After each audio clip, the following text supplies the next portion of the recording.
Hey, hello. It's time for Email and Coffee. And I'm your host, Joy Brooks. Today we're talking with Rob and Kennedy, email marketing heroes.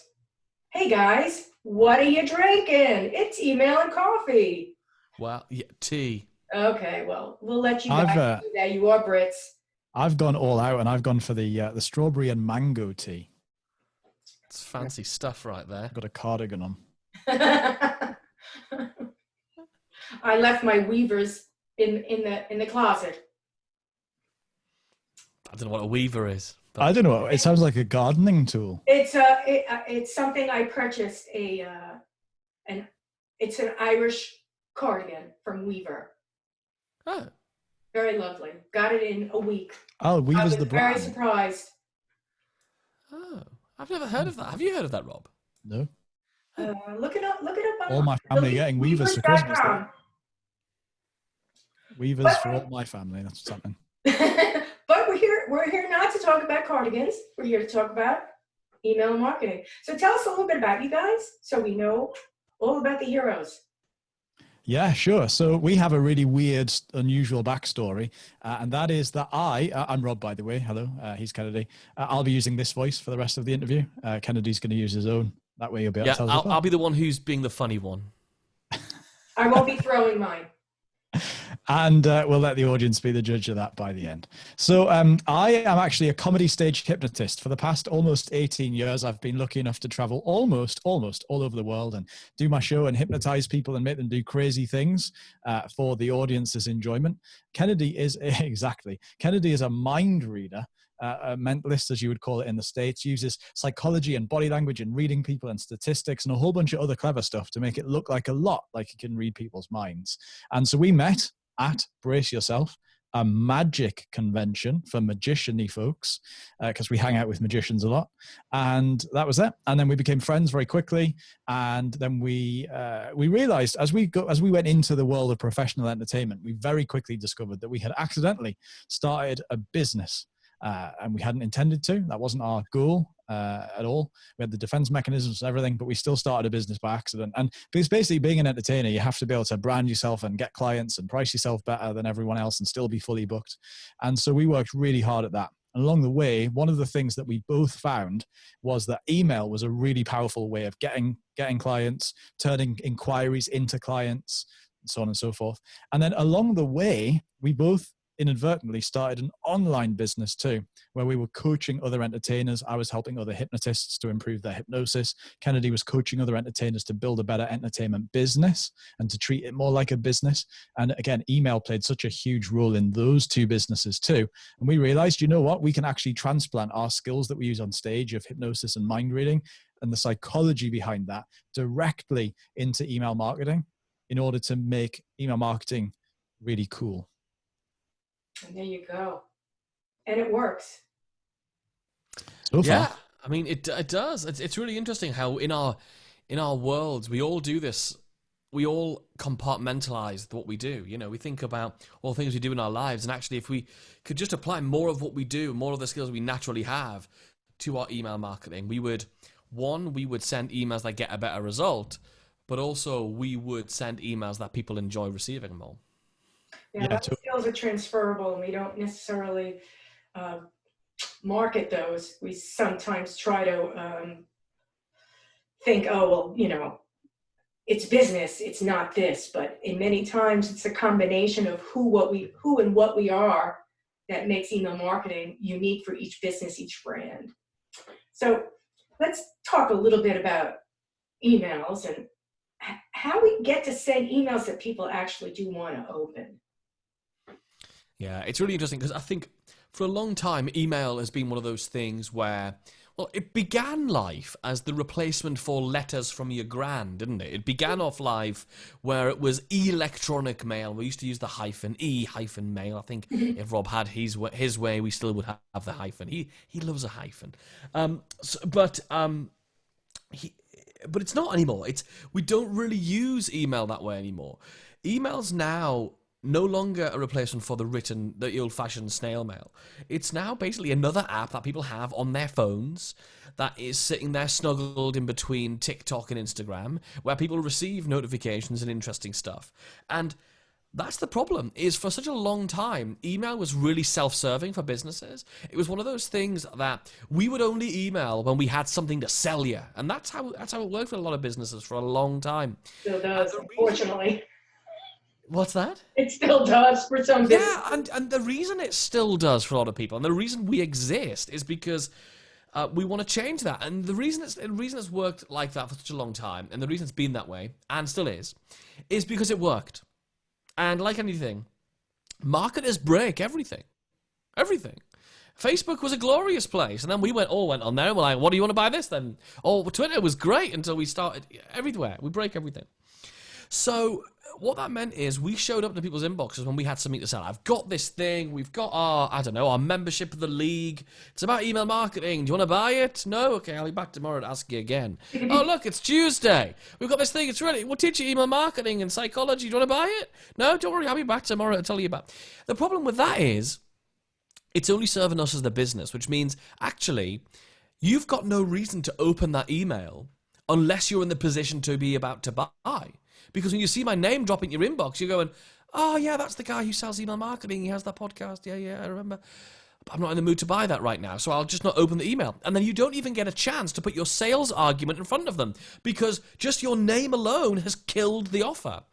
So what if we didn't, and we sat down and we said, what if it wasn't the case? What if people actually wanted to open our emails and our emails were not being sent when we want to sell, but our emails were being sent so that they are there? We are there. We have given you the right information. We have given you all the positioning. We've given you the desire. So at the moment you're ready to buy, we are there. So now what if instead emails were valuable in and of themselves? Your email marketing can be valuable even if there's no sales message in them. There you go.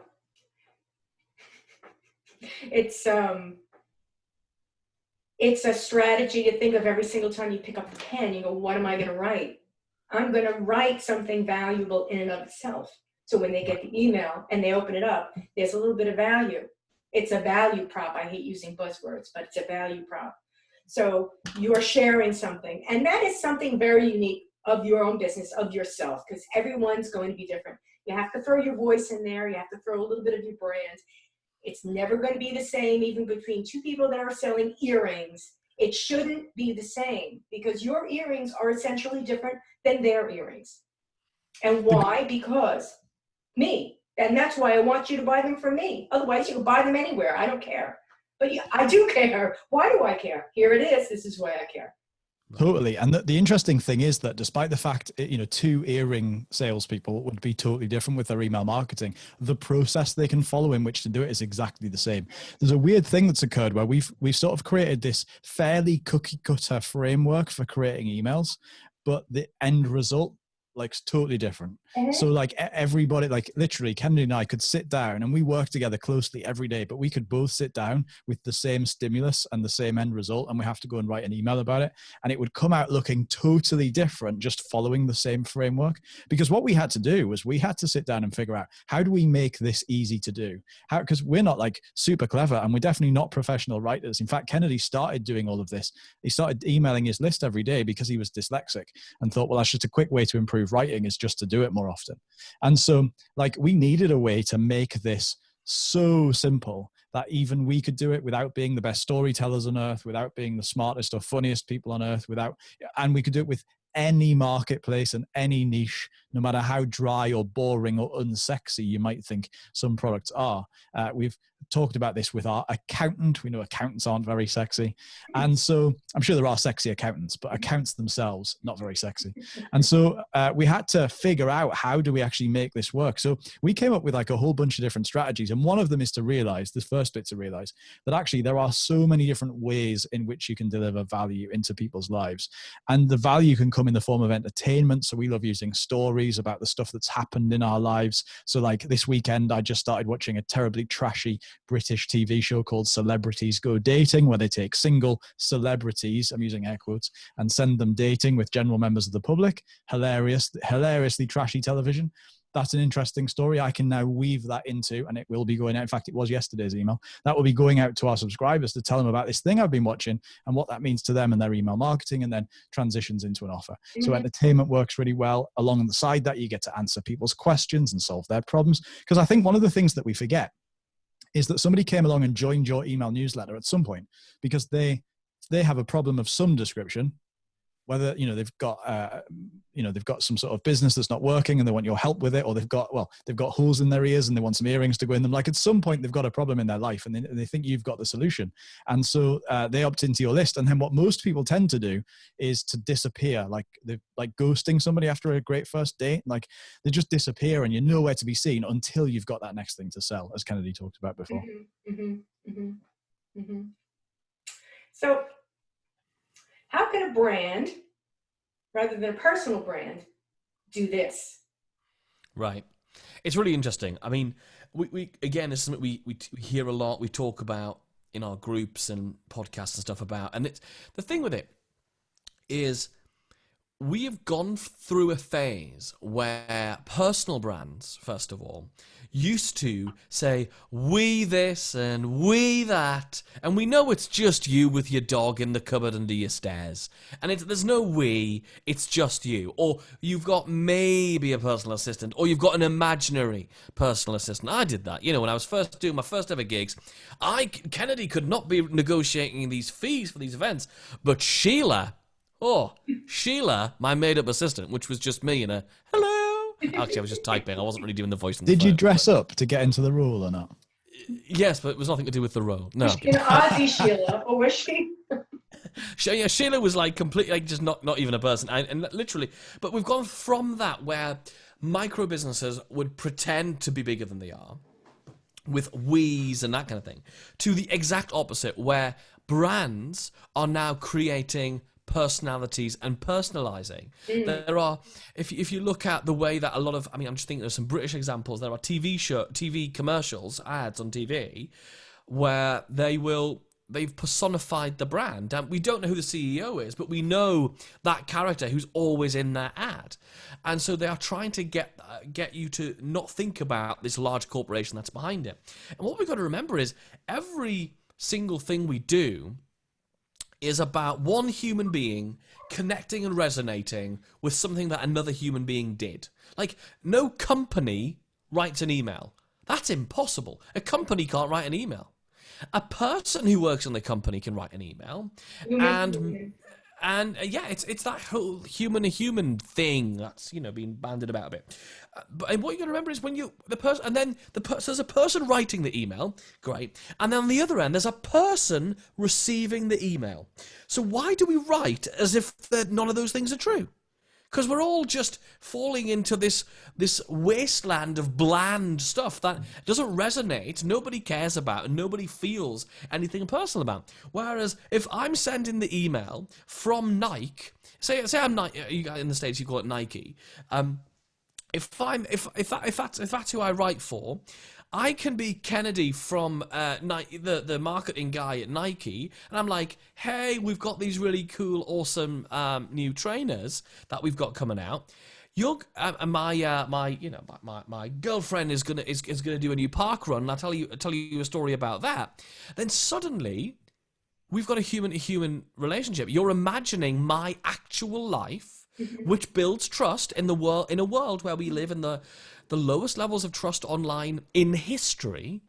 We're now being able to build trust by talking about the individuals who make up organizations, who make up teams. You see this quite a bit when some brands have a bit of personality on Twitter. I know you and I first met on Twitter, Joy, and that's one of the things that if you see some great brands, Virgin are brilliant at this, having really good brands. Sorry about that. Having really good brands which have personality and And that really comes across, which means people, if you look at how many times like a really personality-filled tweet has been retweeted because it was funny or it had a bit of something to it that wasn't the corporate response of, we're really disappointed to hear that you were disappointed, and we'll pass it on to somebody else who's really disappointed. You received this disappointed email. Like, how much of that do we want? Nobody wants that message. Where do we go? If somebody goes, bummer, that sucks, I'm going to go and speak to Jeff in IT and find out why the Wi-Fi is not working for you in the hotel, or whatever the heck it happens to be. So so when we get to that point of realizing it works on Twitter, which is the most hidden, it's one of the most accessible ways that hidden brands can be seen as accessible. Mm-hmm. That's how we can do it as a brand. It's the same voice that you can use in email marketing. Just have to lighten up. Have to figure out a way to do it. But once you do, we can all become the gecko chameleon or the gecko and be a brand in that voice. Mm-hmm. So now that we've got it opened, and now we've got some content going on here, whether we're willing to look at the numbers or not, what are some good numbers? And what are numbers that we shouldn't even be bothering looking at? This is really interesting. One of the most often, the questions we get asked most often is, what's a good open rate? What open rate should I be aiming for? How do I get my open rate higher? Loads of questions relating and revolving around the idea of this mysterious open rate. Now, of course, there are industry averages. We can tell you numbers about what people can expect. The first thing to know about open rates is, really interestingly, it obviously totally varies depending on what kind of market you're in, that kind of thing. So if you sell flowers, it's going to be very different to if you sell marketing, because that's going to be hosted by a whole bunch of different things, like how familiar people are with email versus how many other people's lists they're on, etc. There are some markets where you're the only person in that marketplace. People aren't on a million different lists. Whereas if you're teaching marketing, like, we know those people are on a million other marketing related lists. However, the problem with open rates is they are massively flawed and hugely inaccurate, because tracking of open rates is terrible. Basically, the way that tracking works on an open rate, in case you don't know, is that somebody drops a tiny little 1 pixel by 1 pixel square image into the email, and what happens is your email service provider is looking for that image being looked at. And basically, if the image is looked at, that means, oh, somebody's opened the email. The problem is, one of our friends, Kevin, he reads his emails on a text-only reader, which means that image can't ever load, which means we don't know Kevin's opened that email. Likewise, if you open it on almost all Android phones, by default, it doesn't load images. You have to go and click to load images, and that's what would make that fire. But most people, again, don't. Loads of clients, things like Thunderbird by Mozilla, who make Firefox, their email client actively blocks images. And so because that image tracking doesn't work, our open rates are always higher than the number that the email service provider tells you they are. Now, it's useful to be able to track whether or not your open rate is going down or up. Like, it should be inaccurate, but it should be consistently inaccurate. Like, if you're getting 30% open rates along the board, then suddenly you get a 2% open rate. Well, that's inconsistently inaccurate. It's definitely wrong, but at the same time, that means your actual open rate has almost certainly gone down as well. So instead of that, we focus most of our attention, it's definitely more on click-through rates. So that's interesting, because things like click-through rates are pretty much 100% accurate, because when somebody clicks on that link and it redirects through your email service provider, they can track that. Probably goes wrong a little bit, but it's pretty accurate. So click-through rates are a really good metric to know, like, what are people doing. And at the end of the day, it doesn't matter if you've got a sky-high open rate if nobody is clicking on your links. If people are just opening it to think, what's this? And then unsubscribing, or clicking it to open it, as I do regularly, to then put it in a folder, that, again, isn't helping you at all. So we really are interested in, how do we get people clicking on our links? How do we get people looking at our offers? So we put lots of links in our offers, and then we really focus on training our subscribers from day one to actually click. But the big metric that we actually really care about, and the one that we really pay attention to, is something that almost nobody talks about. And that is, yes. Ready? Yes. That is, I was trying to think of something funny and I couldn't do it. Okay. The drum roll put me under pressure. Rob, leave the jokes to me, mate. All right. We pay attention to the earnings per subscriber per month. So what we do is, at the end of every month, we run a report. or at the start of every month, we run a report for the previous month, and we say, how many subscribers did we have in the course of that month? Now, of course, that number goes up and down a little bit over the course of the month, but we basically pay attention, generally speaking, roughly how many subscribers did we have? And then we take the amount of money that we earned, the amount of new revenue through the business that came as a result of email directly, because we track everything separately. So we know if it's come from social or ads or email, we know where it's come from. And then what we do is we divide one number by the other, take the revenue, divide it by the subscribers, and then we know that we've made X amount per subscriber. So if you made $1,000, you got 1,000 subscribers, you made $1 per subscriber. And what's really good about that is, whilst your open rates are sort of subject to things like, spam folders and all this other stuff, the bit that's really interesting is you can actually do clever stuff to make more money with the same number of opens every month. Like, you have fairly little control over your open rates. You can do things like make the subject lines better and do interesting things with the from name and the message previews and all the stuff that we've got in our armory to make your open rates better. But actually, a fun game is, well, my open rates remained the same this month, but we made more money. That means our actual impact of our emails was better. And that's an interesting game to play. Mm-hmm. And so you can say, actually, do you know what? We've taken a bit of a dip in revenue this month. What happened there? Did we make offers in fewer places, etc.? So you get to really track what's happening and what's working with the only thing that really matters, which at the end of the day is how much money you're making in the business. What's the actual revenue from email? What we've got to remember is people are in your world. They're not on your list because they need a new friend. They're not on your list because they need more emails. They're on your list because they have a problem and they believe you're the person who might have the solution in the way that they want it. And we also have to remember that that email subscribers are not Pokemon. We don't have to catch them all. We don't have to collect them. In fact, what we want to be doing is collecting as few as possible and making as much revenue and sales from each of them and as much profit as possible from each one. Because with a big whopper down of a list becomes just different problems, more problems, delivery problems, all this sort of stuff goes on. Whereas a small list that you really prune and you really take care of and you serve really, really well, you can do some amazing stuff. In fact, I mean, this is something we talk about a lot. We have members of our programs like the League and our other programs who've got like less than 100 subscribers who are doing really, really very well. Mm-hmm. Mm-hmm. And everybody thinks, it's really funny. In our Facebook group for our members Facebook group, and I think we talked about this on the Email Marketing Show podcast recently. Maybe I'm lying there, but everybody starts off by saying, now I've got a really small list. It's just, and then that number that comes out their mouth next is anything from 35 to, what was the guy the other week? Like a few thousand, wasn't it? Like, was it 30,000? Yeah. We've had thousands. I mean, we've had it be very small up to, the highest we've ever had was like 35,000 or something. I've only got a small list of 35,000 people. Will this work? And I'm like, what? Yeah, it's amazing. We all think we have a small list. Guess what? The great thing about email marketing compared to social media marketing and stuff is, if you get one like on a picture or something you put on Instagram, or one like on a post in your Facebook group, like, it happens to us even in our Facebook group, and it's a fairly active one. People know, they can see there was one like on that. Guess what? When you get your first email subscriber, they don't know they're the only one. They don't know. So you need to treat them as if it doesn't matter how many people are on the list, because they don't know. And that's what's really beautiful about it. Not to mention the segmentation possibilities and the fact you can drive revenue and you're not at the mercy of the social media algorithms, which is always a treat. Mm-hmm, mm-hmm, mm-hmm. So now you've got a list. Now you've got a list of 35,000.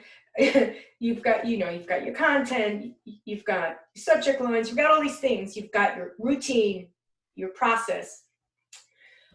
Do you mail less or more?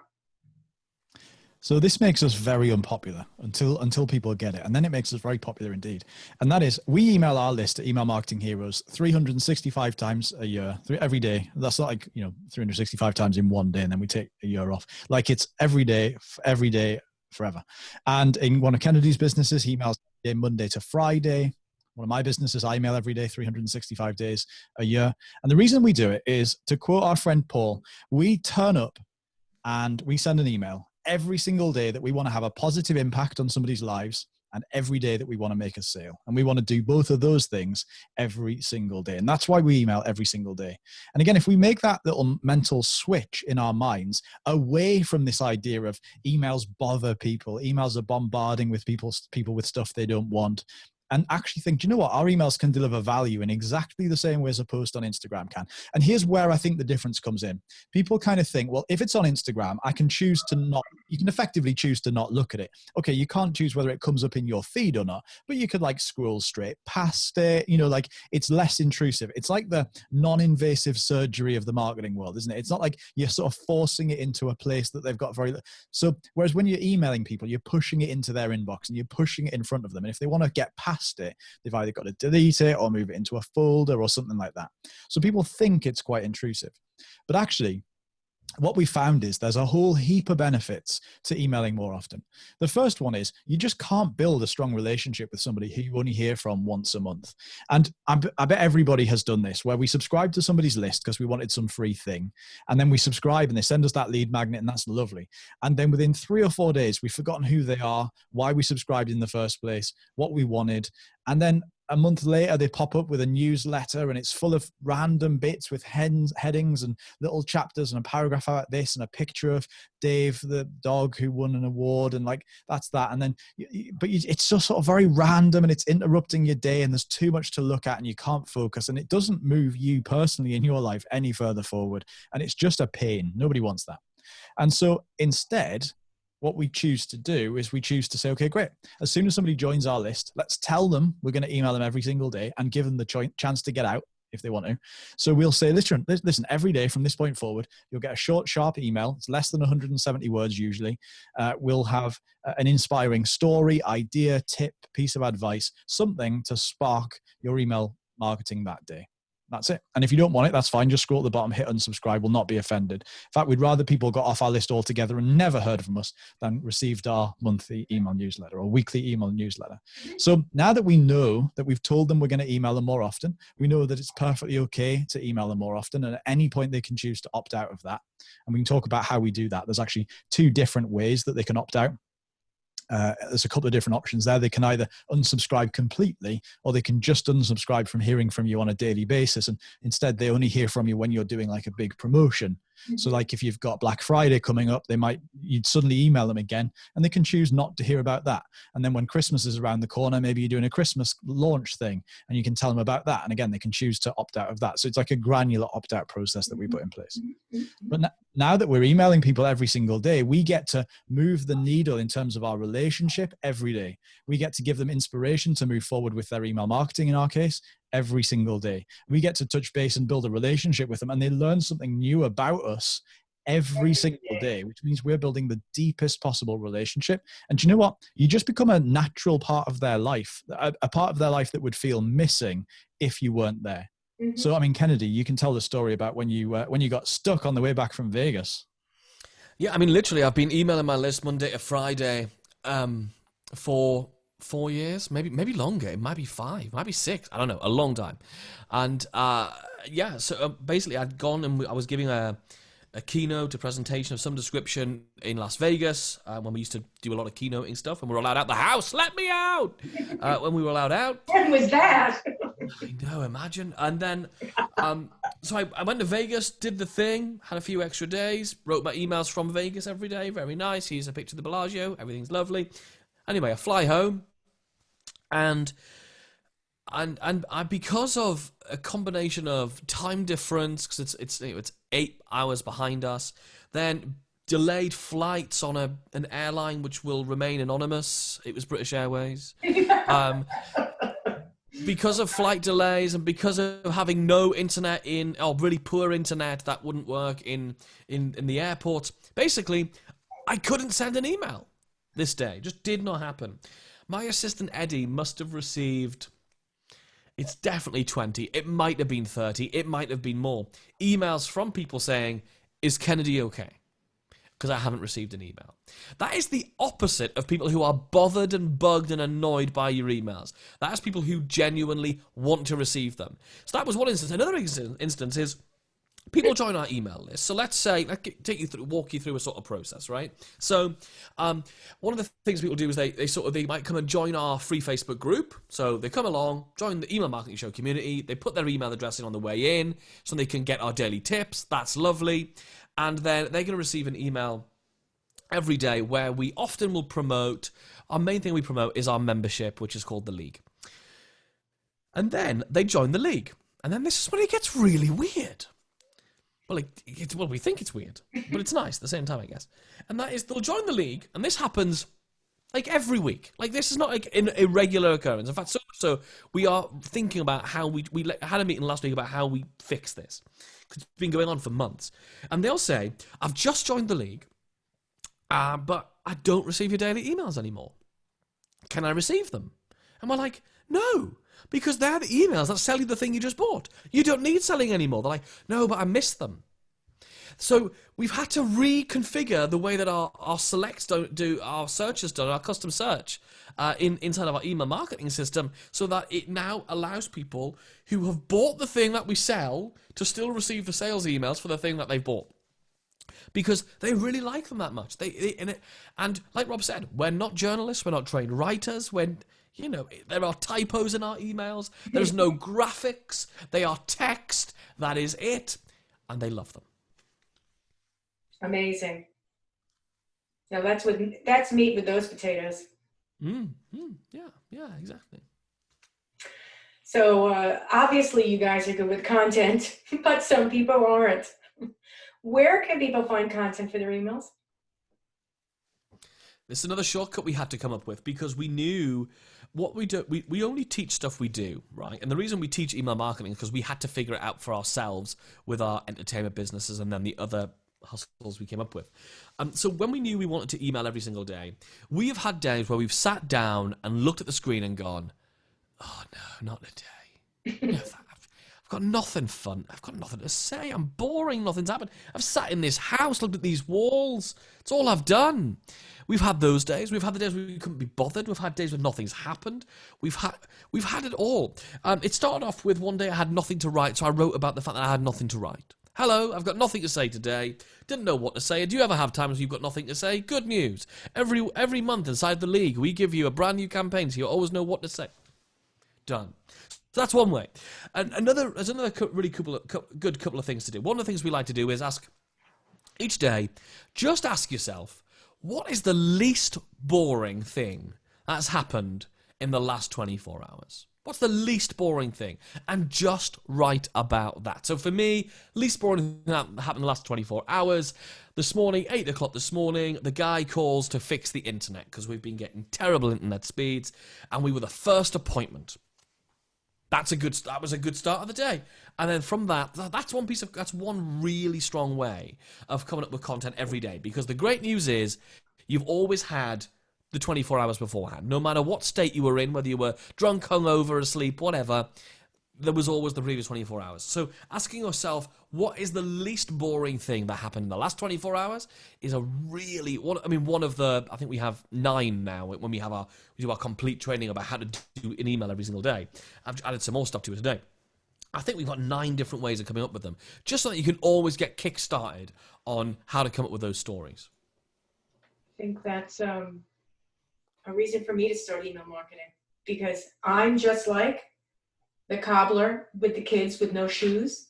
Yep. I'm an email marketing expert, and I don't send email. And there's loads of them. There's loads of email marketing. It's funny how many email marketing coaches, email marketing service providers are like members of our programs, because, and that's fine. Like even VAs who do some email marketing. That's fine, because we all need to be doing our own stuff at the same time. And that's, yeah, that's definitely a thing. Yeah, that's the little voice in my head that talks about the show, and then it talks about, and then. Yes, and then, there's always an and then. After I get one leap and one bound, there's, and then. I'm like, shut up. And then. Yeah, and it does have a little Ashton Kutcher to it. When he says, and then. Well, you guys are like juice. You're like, every time I watch a show, every time I do a Twitter chat, anytime I ever see you guys, you excite me, and I've been in the business for a really long time, to excite me about my own business, which I don't ever shut up about. I can only recommend you to everyone. So where can people find you on the web? Sure. I mean, it's one of those things, it's easy to think, that's okay for you two because you're funny or you're creative or you're entertainers. And do you know what? We've boiled this stuff down to being such easy steps that literally anybody from an accountant who said, I absolutely can't do. In fact, here's a funny thing. Here's a little challenge for you. I wasn't going to say this. I'll say this, right? We have this little unofficial club. And it's like, you don't get a t-shirt, you don't get a badge, you don't get anything. It's an unofficial, silly club we've created. And it's called the I Told You So Club. Right? And it's basically a little challenge that you come into our free Facebook group. So you go to Facebook and you look for the Email Marketing Show Community, which is the community, the Facebook group we created off the back of our podcast, which is also called The Email Marketing Show, which is a free podcast. You can find it on Spotify and Apple Podcasts and all that stuff. And if you come into the group, Email Marketing Show Community, and you tell us, I don't think I could do this emailing thing using this strategy, and then you give it a shot, it will work. And then you have to come back in and say, yeah, like Simon did last week. Simon just absolutely relentlessly says, this won't work for me, this won't work for me. And then last week he was like, I can't believe it. I'm really angry. Not only did people reply to my email saying they liked it, but I've now got a sales appointment with somebody who wants to speak to me about hiring me off the back of it. And so now Simon's in the I Told You So Club. So yeah, come and hang out in our free Facebook group. It's called the Email Marketing Show Community. We hang around in there like all day long. We have good fun. We talk about entrepreneurship and email marketing and all that sort of stuff that's related to it. You'll be very, very welcome. So email marketing works. I told you so. Yeah, yeah, pretty much. Well, thanks guys so much for giving me a little chat here. I'm glad I was able to cross the pond today, this morning, this afternoon, this evening. And so with that, I say, happy email marketing, y'all. Cheers.